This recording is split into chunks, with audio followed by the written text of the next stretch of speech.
Welcome to my Chanel Stars and Stripes stories.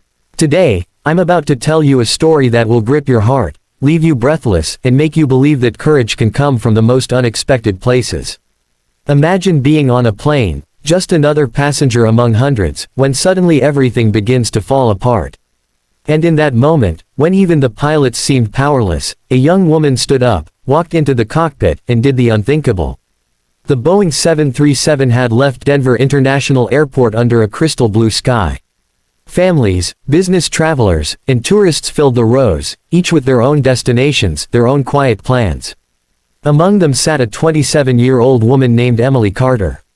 She wasn't a pilot, not in the professional sense. To the world, she was just a passenger, sitting quietly with a journal on her lap and headphones in her ears.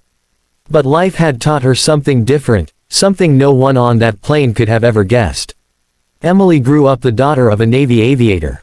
Her father, Commander Thomas Carter, had flown F/A-18 Hornets for years, and he had taught Emily about flight long before she could even drive a car. He took her to simulators, air shows, and even small aircraft cockpits, letting her learn the basics. Flying wasn't just a skill for her, it was a language, something she absorbed like a second nature.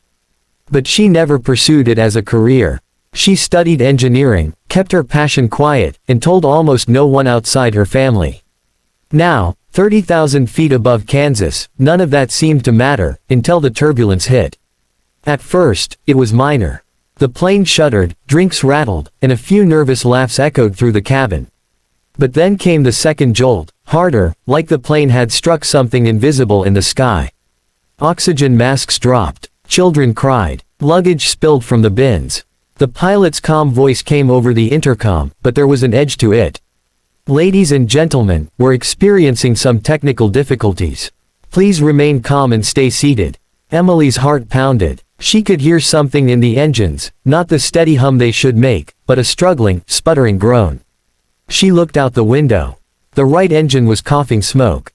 Then it happened. The intercom cut out mid-sentence, followed by the awful silence of uncertainty. Seconds later, the cabin crew whispered frantically to each other. The lead flight attendant disappeared toward the cockpit. Passengers were pale, some praying, some holding their loved ones. Emily closed her eyes. She remembered her father's voice. Flying isn't about panic. It's about trust. Trust the machine, trust yourself, and when all else fails, fly the plane. Minutes stretched. Finally, the flight attendant came back out, her face drained of color. She leaned to the passengers in the first row and whispered something, but Emily caught part of it. They're trying, controls not responding. And that was it, the moment she knew she couldn't just sit there. Emily stood up. Fear burned in her veins, but something stronger pushed her forward. As she walked toward the cockpit, passengers stared. Some gasped, others called out, "Sit down." But she didn't stop. She knocked once, hard, on the cockpit door. Silence. Then, after a pause, it cracked open. Inside, the captain and first officer were drenched in sweat. The control yokes were stiff, unresponsive. Warning alarms screamed. Screens flashed red with critical system failures. "We're losing hydraulics," the captain muttered. "We've got maybe 10 minutes of control, tops." Emily's voice was quiet but steady. "Let me help." The pilots turned, stunned. "Ma'am, you need to go back to your seat. We're trained for this." "I know. But your right engine is in a compressor stall, and you've lost partial hydraulics on the left aileron. You're fighting the plane wrong. I can help you fly it." The cockpit froze. The captain's jaw tightened. "How do you know that?" "My father was Navy. He trained me. I've spent hundreds of hours in simulators, including emergency protocols. Right now, if you don't shut down that engine and reroute pressure to the backup system, you'll lose roll control completely." The first officer blinked. "She's right." For a moment, no one spoke. Then the captain, against all instinct, stepped aside. "Fine. Sit down. Show me." Emily slid into the jump seat, her hands steady on the controls. The cabin noise outside faded as she focused on the instruments. Her breathing slowed. This wasn't a passenger anymore, this was a pilot. "First, cut fuel to engine 2, she said firmly. "It's dead weight." The captain obeyed. The sputtering right engine went silent. "Now, we feather the rudder trim manually." Together, they fought the crippled aircraft, inch by inch, back into balance. The plane stopped its violent lurching. Outside, the horizon steadied. Back in the cabin, passengers felt the shift. The panic softened to murmurs. Hope flickered. Emily radioed Kansas City Center. "Mayday, Mayday. This is Flight 392, declaring emergency. Dual system failure, one engine inoperative. Requesting immediate vectors to nearest runway capable of emergency landing." Her voice was calm, clipped, professional. For a moment, the silence on the other end seemed to mirror the disbelief of the passengers. Then the reply came, urgent and precise. "Flight 392, Roger. Diverting to Wichita mid-continent.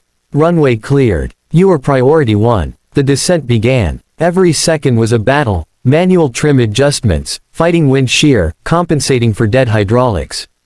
Sweat dripped down her temple, but Emily never let her hands shake. The captain kept glancing at her, still in disbelief at what he was witnessing. At 5,000 feet, the alarms wailed again. Landing gears jammed. The first officer cried. Emily's father's lessons rushed back. She remembered hours in a simulator, practicing gear failures. She shut her eyes for half a second, replaying his words. "If it won't drop, use gravity. Rock the plane, hard, just enough to shake it loose. Bank left, then snap right," she ordered. Sharp. "On my mark." The captain followed. The plane shuddered violently. And then, clunk. The green light blinked on. Landing gear deployed. At 2,000 feet, the city lights of Wichita came into view. Sirens wailed on the ground, fire trucks and ambulances waiting. The passengers sat silent, hands clenched, eyes closed. The plane aligned with the runway. "This is it," Emily whispered. She gripped the yoke. "Keep nose steady, flaps 30, hold it, hold it." The ground raced up to meet them. Tires screeched. The fuselage shook. For a terrifying second, it felt like they might skid off the runway, but then, with a final lurch, the plane slowed. The cabin erupted in screams, sobs, and prayers of relief. They had landed. As the aircraft rolled to a stop, the cockpit filled with silence. The captain looked at Emily, his expression caught somewhere between awe and disbelief. "You just saved 187 lives." Emily finally let go of the controls. Her hands trembled now, only because it was over. She whispered back, "No. My father did." When the passengers were evacuated, some hugged her, some wept at her feet. News cameras swarmed the airport within minutes. The story spread across the world. She was only a passenger, but when the plane failed, even the pilots watched her take control. Emily Carter never called herself a hero. She returned quietly to her seat after the landing, just another passenger who had happened to stand up when it mattered most. But to every soul on that flight, she became the reason they lived to see another sunrise. And maybe, just maybe, to the spirit of her late father watching from above, she proved that his lessons had never been in vain. So if you take anything from this story, let it be this: sometimes the hero is not the one we expect. Sometimes, the difference between tragedy and survival comes from the courage of a single, ordinary person who chooses to act when everyone else is frozen by fear. Thank you for watching. If this story touched your heart, make sure to like, comment, and subscribe for more incredible stories here on Stars and Stripes Stories.